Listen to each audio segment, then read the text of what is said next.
our second speaker this afternoon. Andrew Dlugan, Face the Wind, Andrew Dlugan. Good luck.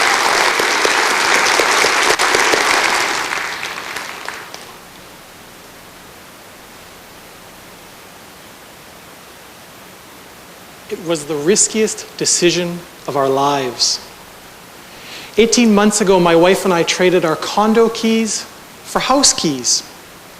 Our floor space doubled. Our mortgage tripled.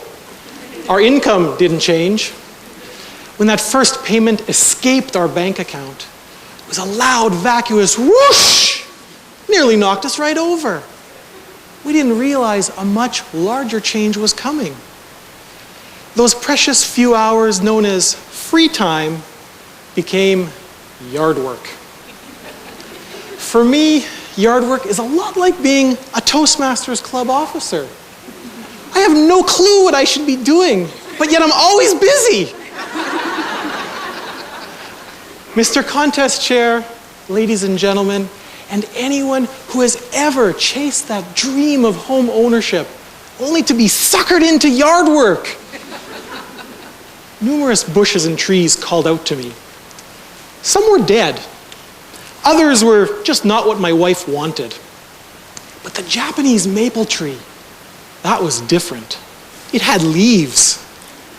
Fiery red velvet leaves full of the fire of life. So rather than chop it out, we decided to move it to the front yard in a prominent location. Now the tree was the size of a sumo wrestler. I am not.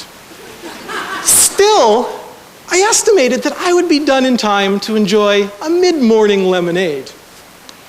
I began the negotiations with a 2-foot hole around the tree. The response, no, not wide enough.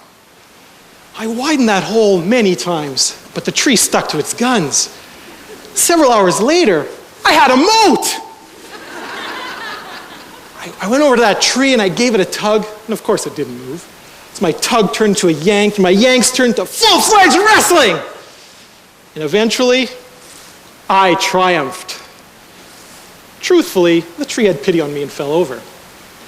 But it was then that I realized the true source of this tree's strength.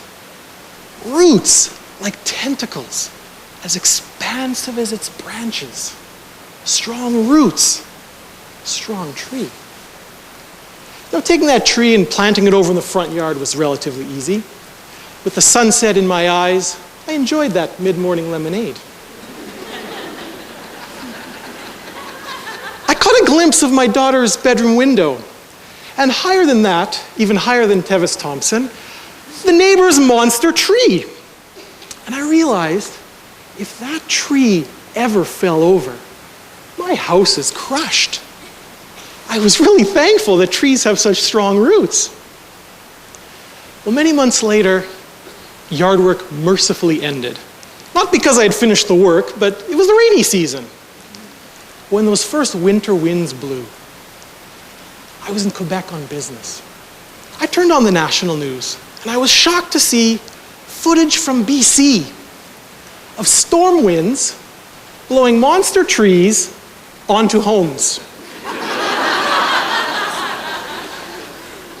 Panic dialed the phone while terror gripped me. My wife said, "I've got some bad news." The gas barbecue was lifted up off the deck and slammed into the house. But the good news is, the neighbor's tree is still standing. We were lucky, but many were not. It was impossible to imagine how so many trees with strong roots could be knocked over. Scientists suggested a theory. Perhaps it was not the force of the wind. Perhaps it was that force combined with the direction. Ladies and gentlemen, every time the wind blows, the tree resists and it gets a little bit stronger. And as that wind continues to blow, the tree gets very strong in this direction.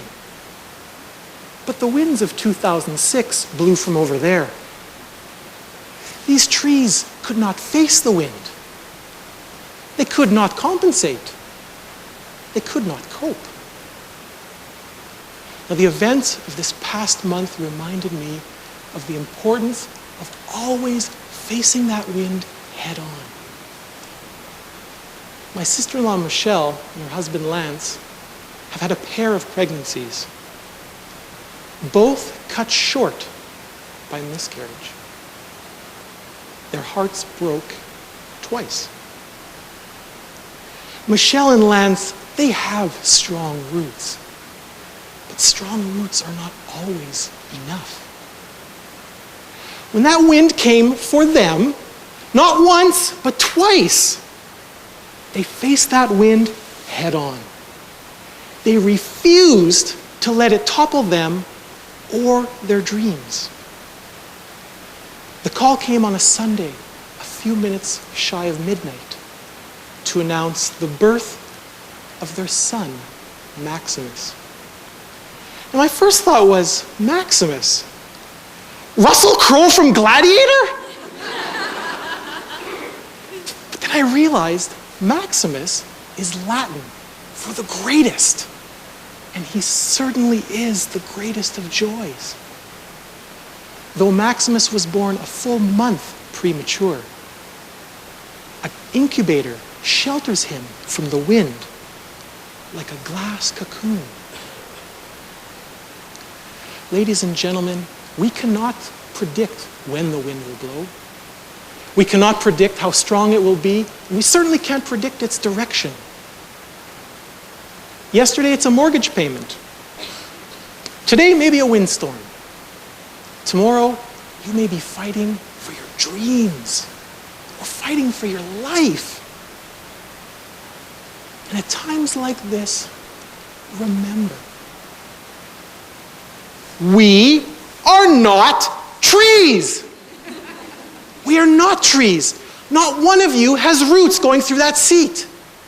We can control our response to the wind. Now, we can try to shy away from it and risk being toppled over like so many were, or we can face that wind head on. I urge you all, face the wind. Mr. Contest Chair.